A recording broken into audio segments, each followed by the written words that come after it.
Okay, hello everyone, and welcome to the Centre for Social Impact public seminar series for November. So today we are really lucky to have Dr. Wavne Rikkers. Is it Rick? Sorry, it's Wavne Rikkers. Sorry, it's a strange name. Wavne Rikkers, who is from Curtin University, the School of Population Health. So I met her colleague David Lawrence when our research interests kind of overlapped a bit, in that we found when we looked at regional mental health, a lot of people were talking about the well-being of first responders, but we didn't have the scope to even know what that meant or unpack it. So I was very interested in this new study called After the Fires that actually looks at the mental health of people who fight fires. And so I will hand over to Wavne to walk us through the study. Thanks, Lisette. Good afternoon, everyone, and welcome. And yes, my name is Wavne. You can ask me later where the name comes from, because that's usually the first question everyone has. Firstly, thank you to the Centre for Social Impact for inviting me here today to talk about After the Fires. We think it's a groundbreaking and very important piece of work. Before I begin, I have to remember to do this. I'd like to acknowledge the traditional owners of the land where we're meeting today and pay my respects to the elders past and present of the Whadjuk Noongar Nation. So today I'll be discussing the background to After the Fires study and a little bit about the Black Summer bushfires, which took place in 2019-2020. I'll talk a bit about the fire and rescue sector. So these are the people who were the main focus of this study. I'll talk about their involvement in fighting the Black Summer bushfires, the mental health impacts they've experienced since then, and their help-seeking experiences for their mental health problems. Lastly, I'll cover the implications of what the study findings actually mean, and I'll finish with some recommendations. And at the end, I hope we'll have some time for some questions. So why was After the Fires conducted? The bushfires of the 2019 Australian Black Summer bushfire season saw widespread destruction caused by fires of unprecedented magnitude, intensity and duration we'd never seen their like.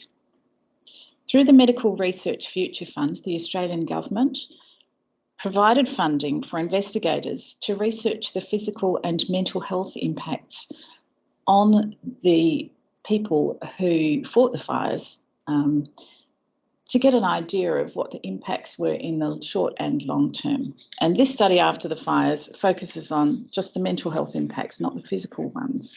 We did capture a few things like sleep quality and general physical health, but mostly we focused on mental health. What did we do? We set out to investigate the short-term and the long-term impacts of the Black Summer bushfires on both paid firefighters and volunteer firefighters who responded to the fires. The study aimed to measure their mental health impacts, factors affecting mental health, the need for mental health supports, and the use of mental health services. And in this way, we sought to determine the best strategies to protect first responder mental well-being during and after future large-scale natural disasters. To ensure we measured the long-term effects, we conducted 2 waves of research, 1 year and 2 years after the fires. In wave 1, which was 9 months to 12 months after the fires, we did an online survey and we had around just over 4,000 people in the fire and emergency services sector respond to the survey. So that included paid firefighters as well as volunteers, as I said. So a year later, in wave 2, we went back to 1,000 of the same people to find out how they'd been travelling since the previous survey, whether their mental health had improved or worsened, and what their experiences were in the intervening 12 months.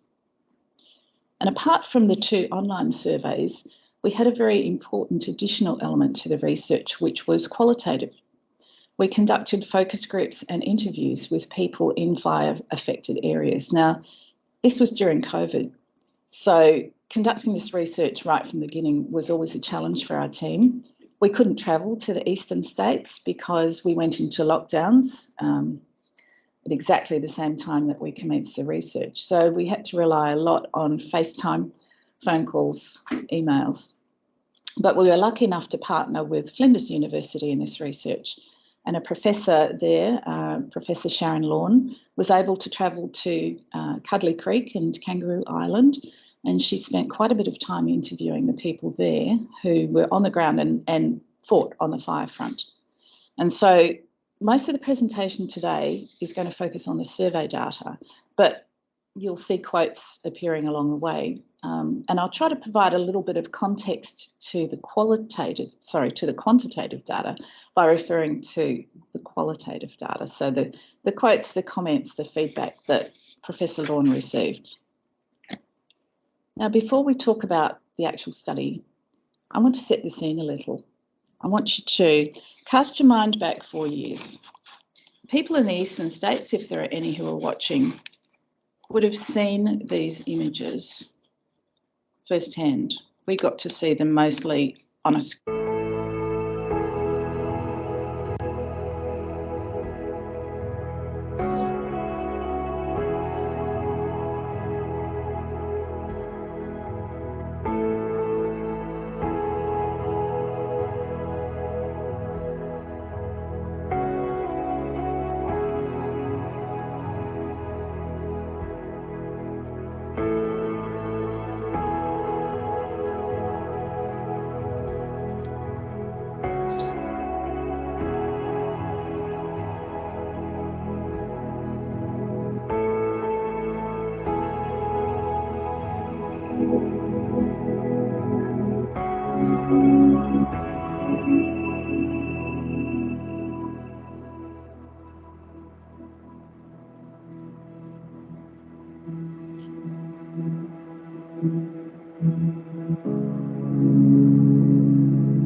They're pretty sobering images, aren't they? And I think even though it was 4 years ago, you can probably still remember quite clearly what we were seeing every day. We were very lucky over here that we didn't experience it firsthand, but you can just imagine what it was like for those in the eastern states. So who are our fireys and state emergency services personnel? In Australia, we estimate there are around 221,800 volunteers and an estimated 22,240 employees across the sectors. Now, this data demonstrates how reliant we are on our volunteer workforce. Now, I have to say that 221,000 figure, no one keeps an accurate record of how many current volunteers there are, which makes research and planning and resourcing extremely difficult. Not surprisingly, only 18% of the sector are female. In contrast to the Australian population, the volunteers have a much older age distribution, with 25% of them aged 65 years or over. That compares to around 16% of the general adult population. Now, that figure has serious implications for the sustainability of the volunteer sector going forward. We found that people stay in emergency services roles for a very long time. They're quite wedded to them. Both within the volunteer and the paid sectors, many people commit to extended careers in the service, with the majority having over 11 years of service. So we looked at, out of that sector, who actually had direct involvement with the Black Summer bushfires. So we estimated that 82,480 people were actively involved in fighting the fires or in the fire response. So now I need to make very clear that I'm not including other emergency services staff like police or wildlife rescue, paramedics.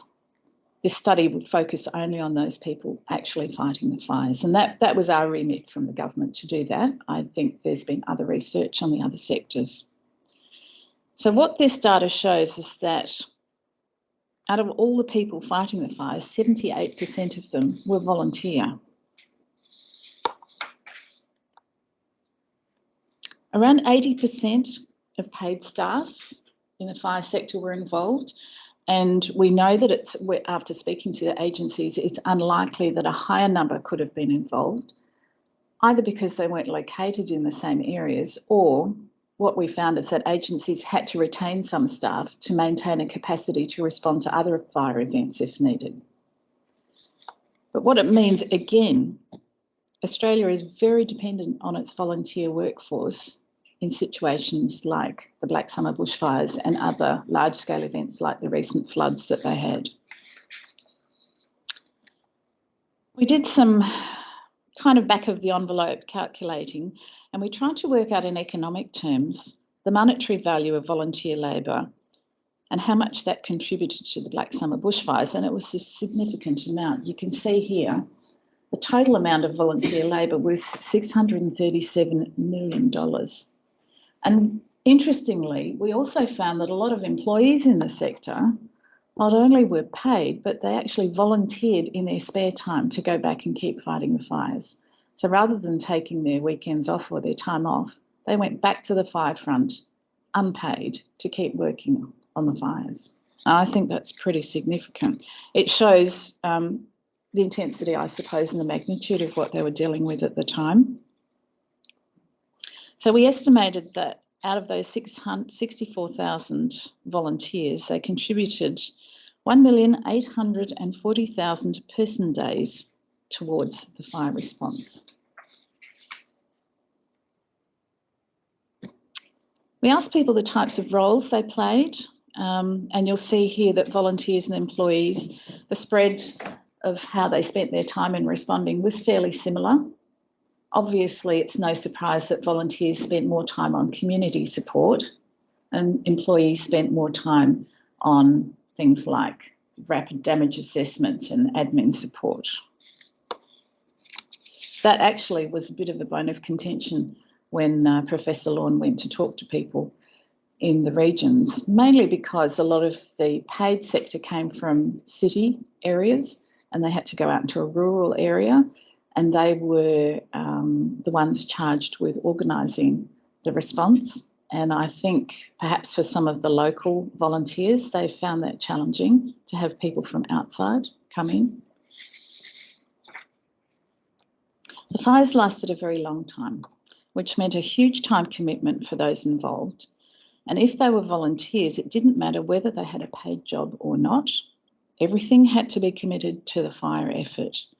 The fire front was so enormous that it required the whole of Australia to respond, with many firefighters travelling away from home to help in fighting the fires. So as you can see here, it was extremely common for volunteers to spend time away from home, with some people spending more than a fortnight away from their homes when needed. We didn't ask them how far away they travelled, but we do know that the people that tended to travel remained mentally healthier after the event, which is an interesting finding in and of itself, and something that another researcher might want to explore one day. So looking at employees, the figures are very similar, but interestingly, 10% of them spent more than a month away from home. And, you know, we interviewed people from WA, for example. The survey went to 19 fire and rescue agencies around Australia, and people travelled from all around the states and territories to go over there and help in the fire effort. We even had people from Canada and America come over, and we did survey them as well and provided the data back to them for their own use. So as I said earlier, the bushfire that happened during the Black Summer lasted far longer than anyone could have anticipated, and consequently the economic cost to the volunteers themselves was considerable, but it was almost inevitable in the circumstances. So access to paid or unpaid leave to participate in volunteering is not universally available. Now, as shown on the slide here, 22% of volunteers were not provided with any time off from their paid employment when responding to the fires. On average, they spent about 2.5 weeks responding if they didn't get any paid leave. If they got unpaid leave, they probably spent about 3 weeks. If they got paid or unpaid or whatever, they might have spent a little bit longer. So only 33% of volunteers had paid leave, and they were the ones that spent the longest at the fire front. So we need to do better. I know this was a bit of a bone of contention during the fires and after the fires, that volunteers weren't offered any financial compensation. Some of the volunteers themselves say this is against the ethos of volunteering, that you volunteer your time freely.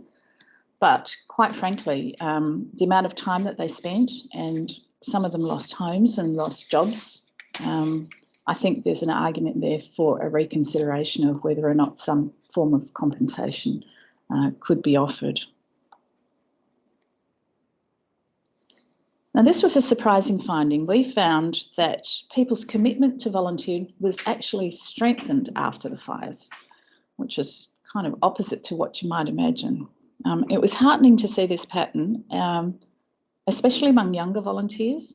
Now, 3/4 of the volunteers were over 40, but the ones who are quite young all said, no, we want to stick with it. We're not put off by what we went through. We understand how important it is that we look after our local communities. That's great, but the trouble is that in the country areas, the population is ageing. And quite simply, the number of people in that age group, the younger one, is declining. So even though they may be more willing to volunteer, the actual numbers involved are too small to be sustainable. We discovered that many people were simply not adequately prepared for the scale and intensity of the Black Summer fires, and this had a flow-on effect to their mental health afterwards. So although all volunteers receive regular training, people told us when we interviewed them over the phone that nothing could have prepared them for what it was like to sit in a fire truck during a burnover. I just want to take you through a little bit of an experience of what somebody went through.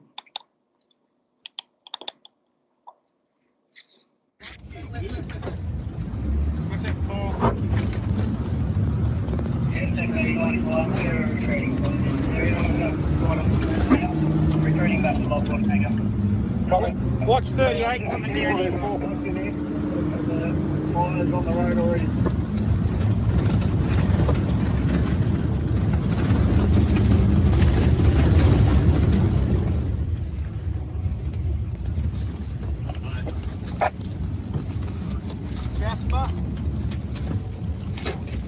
Jasper, put the blanket up. So it's putting a fire blanket up to the fire blanket.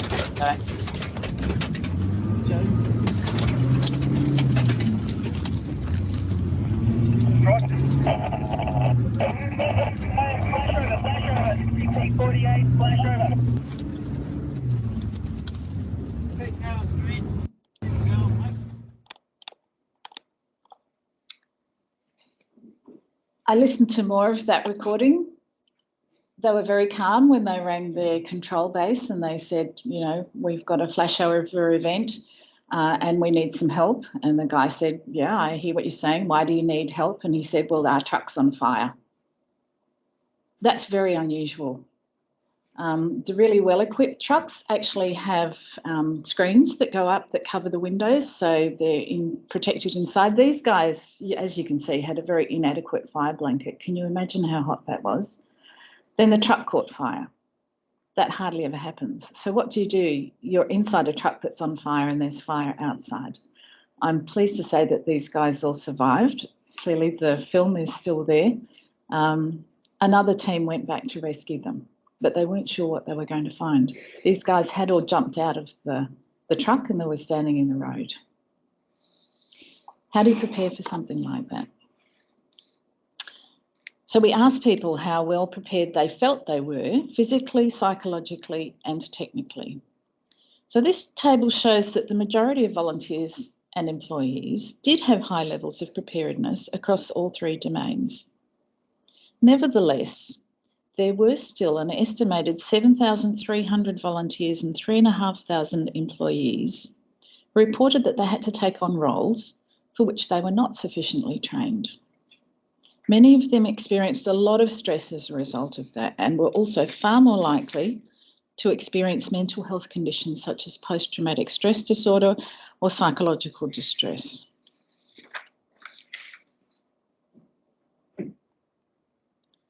Of course, because we were conducting this survey during the pandemic, we had to ask some questions about impacts.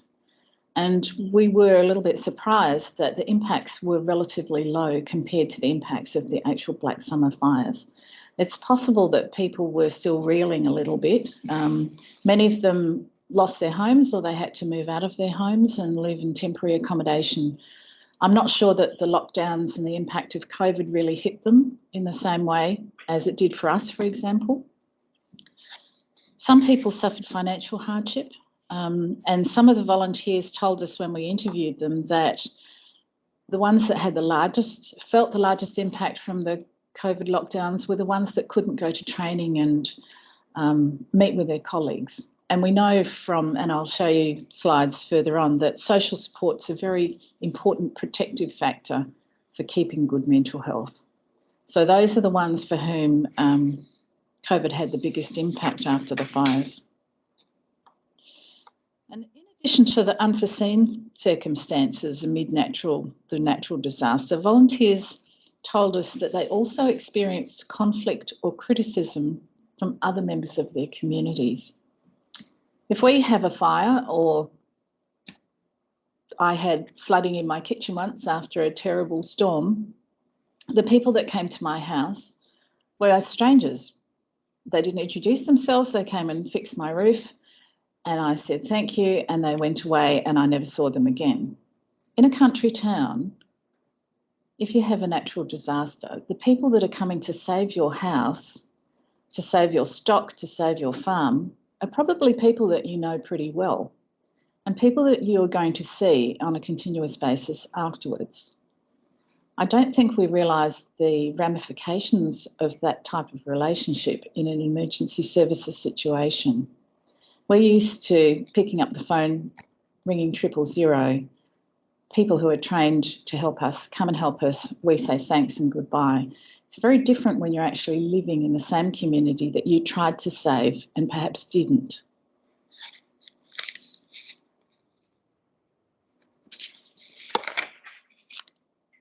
So to determine the impacts felt by volunteers and employees, we actually measured several aspects of mental health and wellbeing with some diagnostic measures.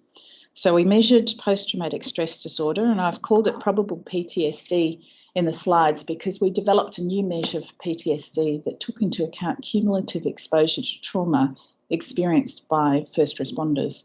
So normally when you measure PTSD, it's related to a single traumatic event, but in this case, it's not. So we created a new measure. We also measured psychological distress. We measured mental wellbeing and resilience, and also suicidal thoughts and behaviours. So what did we find? Rather surprisingly, rates of PTSD among volunteers and employees are slightly elevated compared to the general population, which sits at around 4%. But rates for psychological distress were very much higher, and rates for suicidal ideation are twice that in the general population. And that's a very serious finding.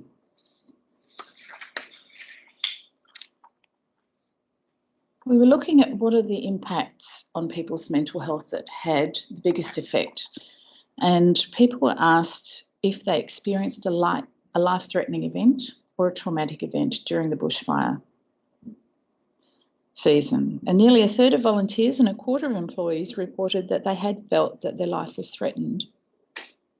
And similarly, around a fifth of volunteers and employees reported that they'd experienced a traumatic event that affected them deeply. So that might have been stock loss or coming across wildlife that were burnt, a friend perhaps passing away in the fires. I know that I spoke to one young firey who had gone to respond to an emergency call in a farmhouse down the road, and while he was out there, his uncle had stayed to defend his own home, and his uncle unfortunately passed away. And I know that young guy suffered feelings of guilt that he left his uncle to pass away while he left.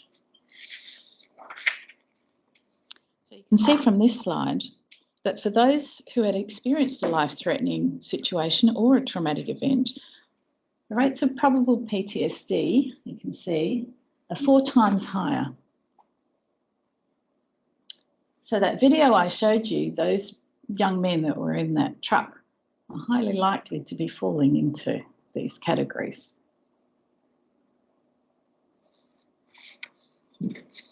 These people also reported lower rates of wellbeing and much higher rates of suicidal thoughts and behaviours.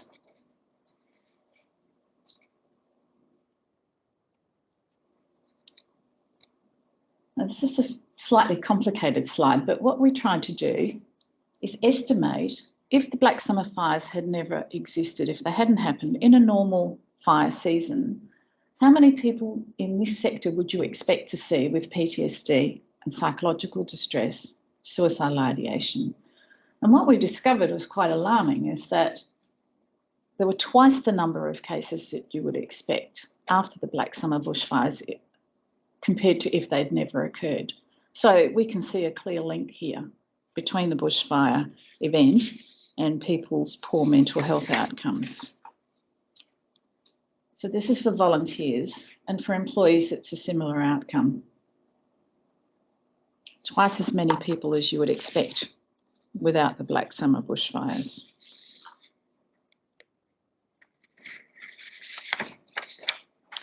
I said earlier that we conducted 2 surveys, 1 year and then another year, so 2 years after the fires. And what we found was that there were lingering mental health impacts for many people. Mental health problems are not linear, they can come and go. And what we also know is that if you don't get help, they're only going to get worse. So we also looked at and were able to identify some of the risk and protective factors associated with mental health changes in that 12-month period. So around 3/4 of people, their mental health remained good, and that's a good story. But what we found was that the number of people whose health had worsened, which is this one, was higher than the number of people whose health had improved. So the implications there are that those people are not getting the help they need.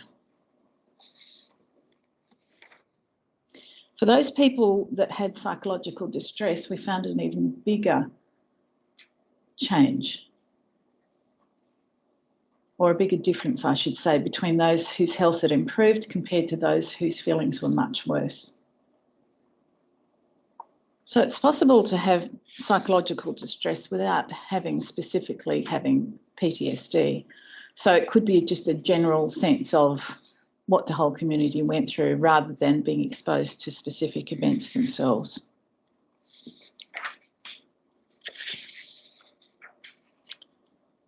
And this is a very sobering slide. In both waves 1 and 2, we asked people if they'd seriously thought about ending their own life in the previous year. In the Wave 1 survey, 4.6% of volunteers and 4.9% of employees reported that they had seriously thought about ending their own life. And as I said earlier, these rates about double the rates in the general population. And then what we found in the second year, as you can see, the figures actually went up.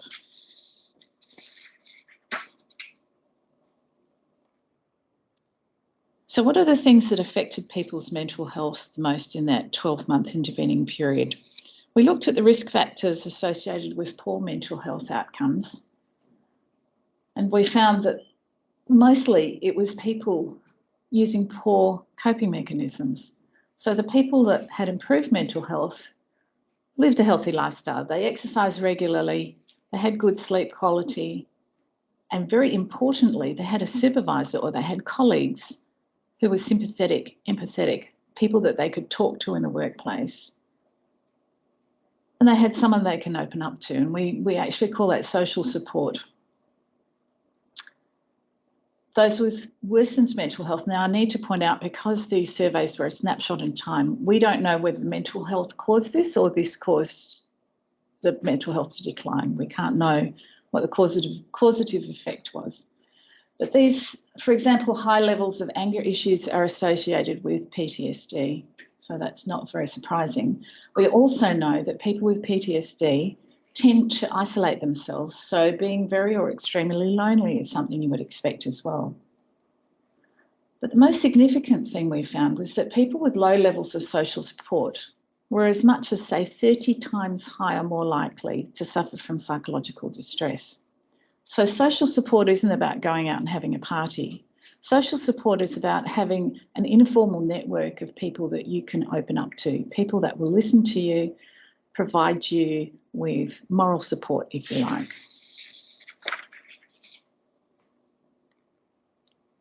When you work in emergency services or volunteer in emergency services, you're going to be exposed to trauma on a regular basis. There's nothing much you can do about that. But what you can do is change how people respond to it. So what we discovered is that, and it's not just in this population for the Black Summer fires, we know this from other research that we've done in the emergency services sector, that the pathway to mental health problem typically is repeated exposure to cumulative trauma. So just one traumatic event might start things off, but what we found, and sometimes I've spoken to police officers, for example, or people that go to motor vehicle accidents, that might say something very mild triggered them and they have a total meltdown, and it's because they describe it as the straw that broke the camel's back. It's just one too many. Now, because Australia has a warming and drying climate, it's inevitable we're going to have more Black Summer bushfires. So it's inevitable people are going to be continuously exposed to trauma. And this is something that we need to be aware of and come up with mechanisms and strategies to ameliorate the effects of that cumulative exposure.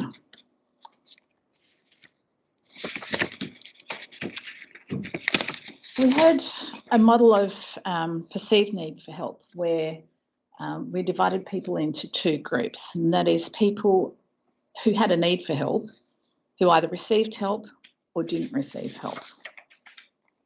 This is a slightly busy slide. So look at the top half or look at the bottom half. So these are the people that didn't receive any help. So they either didn't think they had a problem, even though we know that they did because of the diagnostic measures that we use, but they didn't think they had a problem. Or they thought they had a problem, but they believed that they didn't need to get help for it. Or they thought they needed help, but for whatever reason, they didn't seek it or they didn't receive it.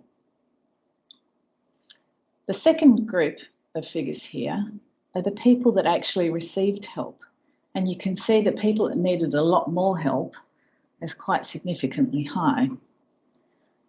The scariest thing on this whole slide is that out of everybody, only 22% of people are getting the help that they need. That means 78% of people not getting help they need. That's a lot of people. And that means that those problems are only going to get worse.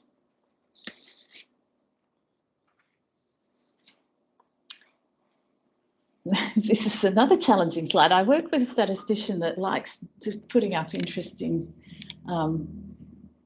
analyses of the data. But what I'd like you to focus on here is this figure. So it's the one I just said earlier. So they hadn't received any help at wave 1. And then by 2, they still hadn't received any help. That's a lot of people who need it not receiving help. So why haven't they received help? We asked people So the people that either hadn't received any help or they delayed seeking help for more than 3 months, we asked them why. So I think this quote says a lot. This guy was a grizzled old volunteer, but I think he encapsulated very clearly and concisely the reasons why people don't go and get help. It's a sign of weakness. Seeking help for mental health issues it's clearly a complicated and a complex issue. So when the focus groups took place, Professor Lawn said it was noticeable that the participants in the second wave still recounted vividly the events of the Black Summer fires. She said they could remember the details of the days, the dates, the hours, specific interactions, all the decisions taken and so forth. So they were clearly very fresh in their mind.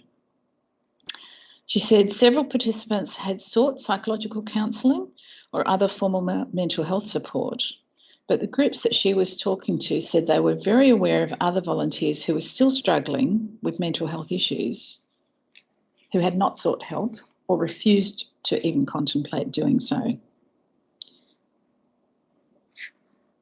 So these issues, these mental health impacts, linger over time. They fester and they just get worse. So we asked people why they didn't go and get help. I've done prior research into this field with other emergency services, and they all say the same thing. They'd rather deal with their problems on their own. Now, there's a number of reasons for that. Mostly it's a sense of stigma. They go into these roles because they're seen as superheroes, if you like. It's their role to go and save everyone. If they need saving, then what happens to everyone else? And so consequently, they convince themselves that it's a sign of weakness, that they don't want to show or share with anyone else if they put their hand up and say, look, I need some help, I'm struggling. What they don't realise is that probably everyone else feels the same way, especially after an event as significant as the Black Summer. They also worry about people treating them differently if they have a mental health problem, that it will harm their career prospects, and this is for employees I'm talking about. This is a huge one for police, and that they'll be seen as weak. So the self-perceived stigma is very strong. For volunteers, it was very similar. They wanted to handle problems on their own, and they also talked about being a burden to their team or their family. They know that if they don't turn up to volunteer, nobody else is going to turn up. So that means if there's 6 of them in their team and they don't turn up, the other 5 have got to pick up the slack. And so they don't want to put their hand up to get help. What they don't realise is that if they did get help, they'd get better and they'd be able to do their volunteer role for longer and more efficiently. Because what's going to happen is it's inevitable that at some point in time they will not be able to continue being a volunteer at all and maybe not even function properly.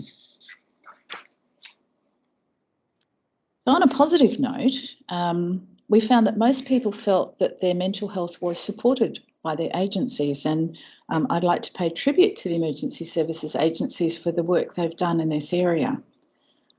We conducted a national survey of police and emergency services back in 2016, I think it was. And since that time, we know that agencies have taken on board some of the findings that we published, and they've put a lot of effort into improving their mental health and wellbeing programs. But what was interesting is that these agencies that have improved their programs, less than half of their staff has actually noticed that they've changed. And yet they've still said that they think they're being supported. So it's a rather strange anachronism there. So changes have been made, we know that, but people are not noticing the changes.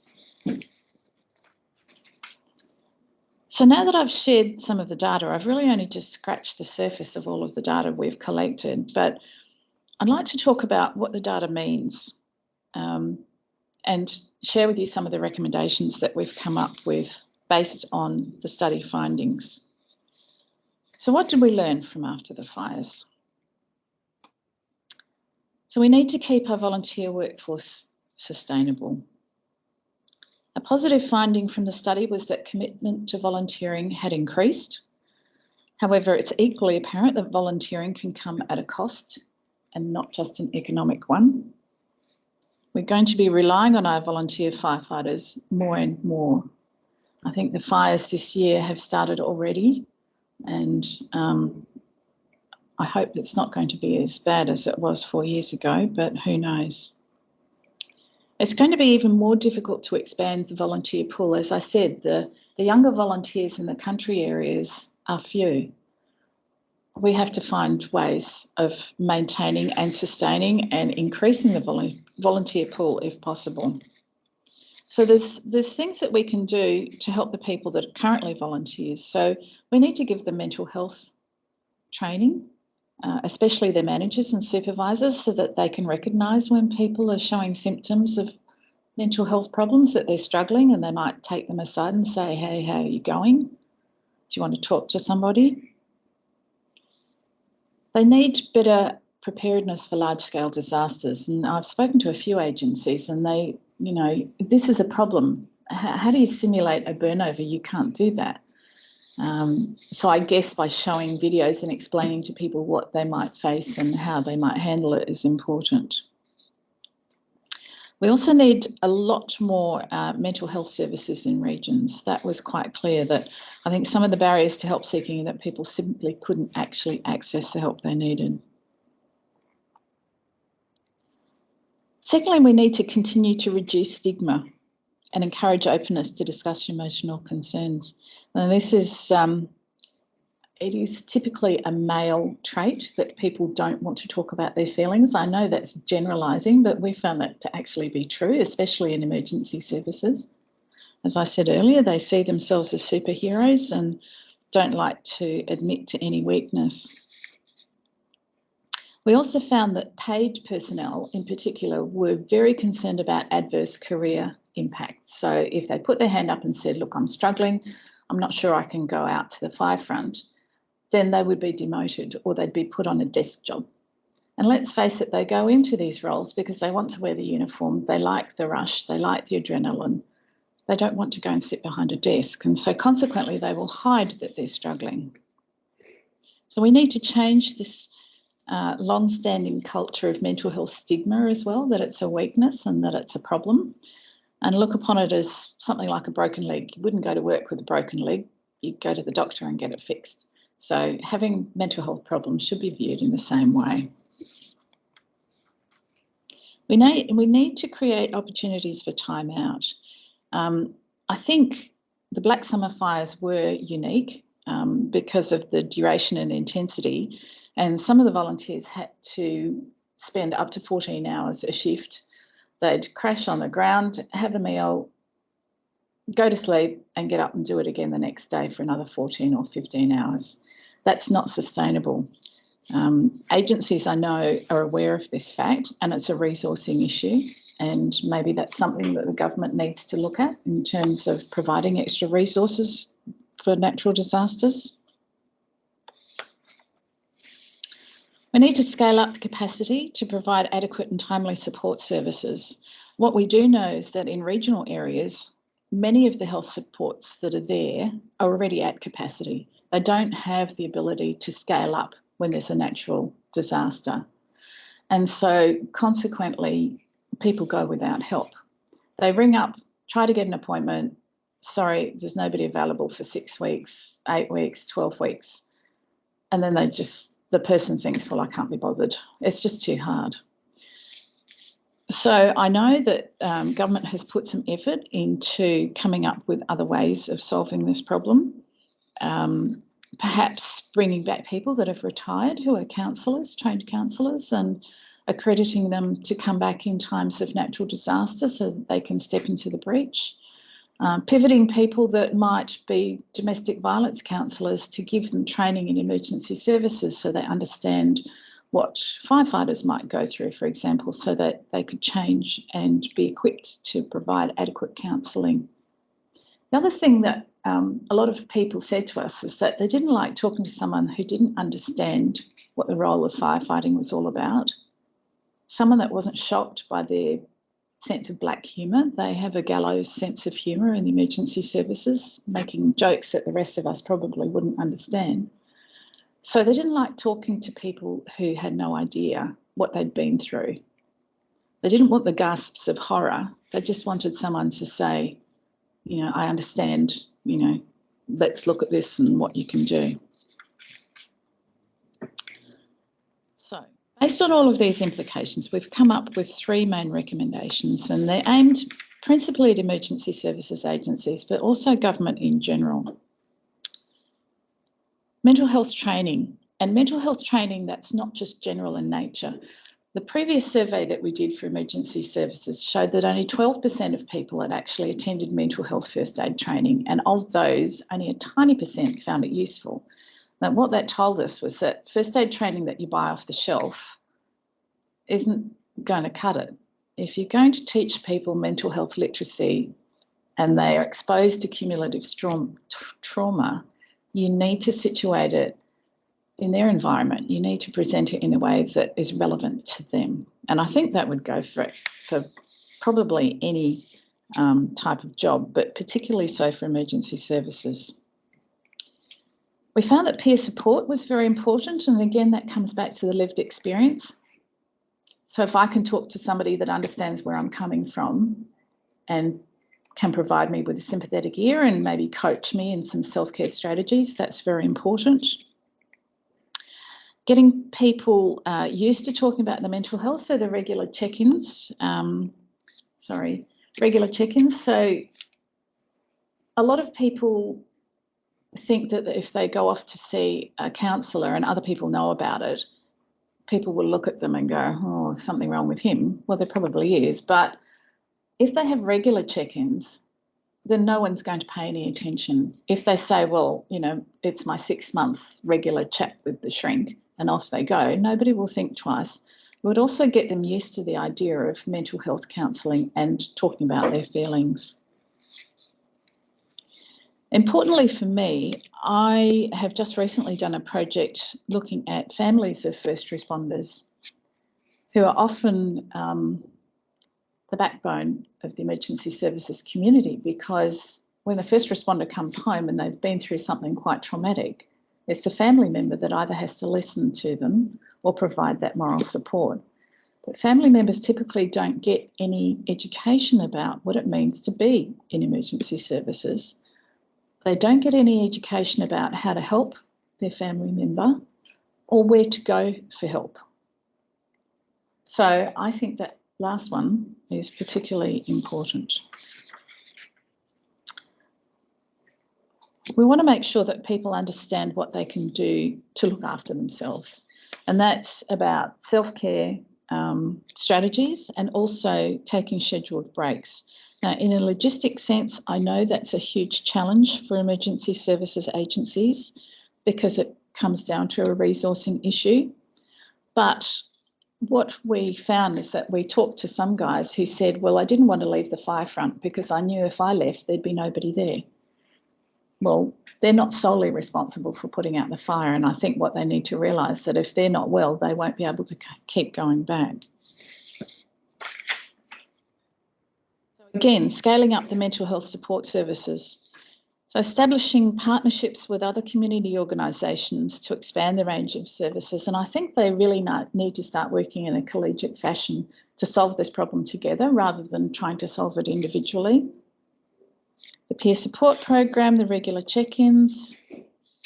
And what we found is that a lot of money was raised after the Black Summer fires, and that went towards equipment, which is great. So the better fire trucks that are not going to catch fire.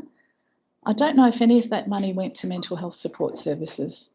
And what we'd like to see is that a commensurate resourcing and level of importance is given to the mental health preparation.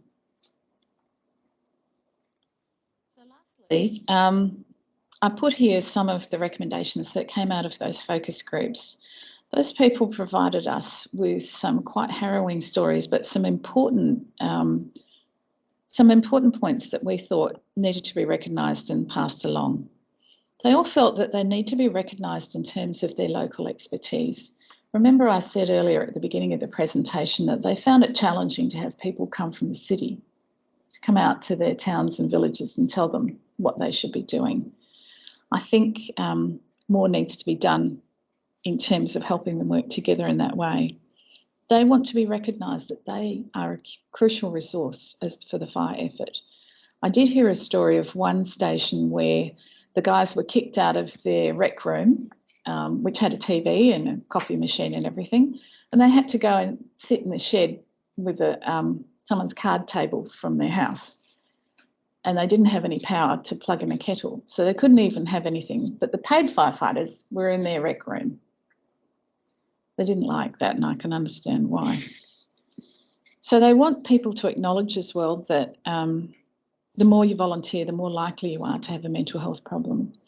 And some of the comments that we heard were that, people turned up to help after the bushfires and when the cameras were here, but after the cameras stopped rolling, the help disappeared. Well, 2 years after the fires, we know that these people were still suffering. 78% of them had still not received any help. So that help needs to be there on a continuous basis. The other thing was that they felt that they go and have training regularly every week, and their training is pretty good, but their training doesn't prepare them for something of the scale of the Black Summer fires. So that's another thing that needs to be focused on. So just to sum up what I've discussed today, there were over 5,000, we estimate over 5,000 employees and volunteers who have high need for mental health support after the fires. And so far, only 1,000 of them have received that support. And the biggest challenge we have is to scale up the support that's available for them. Earth has just experienced its hottest year on record, and make no mistake, there's going to be another Black Summer fire one day. And it's important to remember that improving our preparedness for future fire seasons includes preparing supports for the people that are going to keep us safe. So thank you for listening. I covered a lot of material very quickly, and I'm happy to take questions.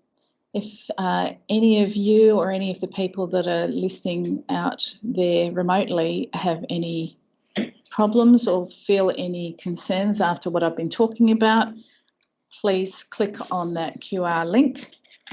It will take you to some support services provided by the Black Dog Institute that are specifically aimed at first responders. If you would like to access any more of our data, and believe me, we have a mountain of data, this is the website for After the Fires. Alternatively, you can email us directly and we'd be happy to chat to you.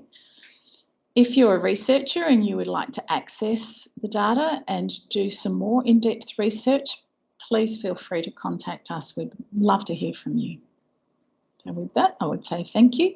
And if there are any questions, Carol, I'm happy to take them. No, I covered everything. Yeah, nothing online. We might have some in the room, I'm not sure. Well, how about I start with a question while everybody else thinks about their question? Firstly, thank you so much for that excellent presentation. You told me before you started that it was just sort of data, but I just noticed how much the drama of the Black Summer fires really came through in the data and also in your commentary. So you really told a strong story for me. And I would like to ask about that resistance to seeking help and whether you found, was that related to age at all? Did you find? What we found was that the longer people had worked in emergency services, the more likely they were to have a problem and the less inclined they were to seek help. Correct. Yes, I was wondering about that. Yeah, there's a definite relationship. Mm. And look, quite frankly, I think if you meet any police officer that's been in the job for 10 years, they're more than likely on the path to PTSD or psychological distress, if not already there. Mm-hmm. With firefighters, a lot of them attend motor vehicle accidents.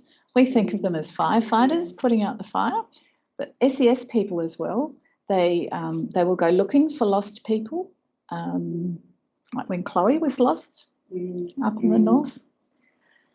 And it can be quite challenging for them when they actually find a person or if they attend a motor vehicle accident. We actually spent the night in Southern Cross once, and at 1:30 in the morning, an incredibly loud alarm went off, and we happened to be staying directly opposite the police station, which we hadn't realised when we arrived and went to bed. And all these cars turned up from everywhere. And we thought, well, should we evacuate? What's happening? What's going on? Nobody came and knocked on the door. So, we tried to go back to sleep. And the next morning I said, what happened? And they said, oh, well, there was a motor vehicle accident up on the highway. And when that happens, all of the services have to respond. So they all jump in their car, the paramedics, the firefighters, the police. They're all volunteers. There are a few paid. But the volunteers will jump in their car, they turn up at the police station, and then they get their orders. And I know in small communities, sometimes they have to face a person they know without warning. Yeah, that's very typical. Yeah. Okay, so do we have any questions? There's nothing coming online, but just some thank yous coming in for the insightful presentation. I have a question just right towards the end. We're talking about, in the context of mental health services working together.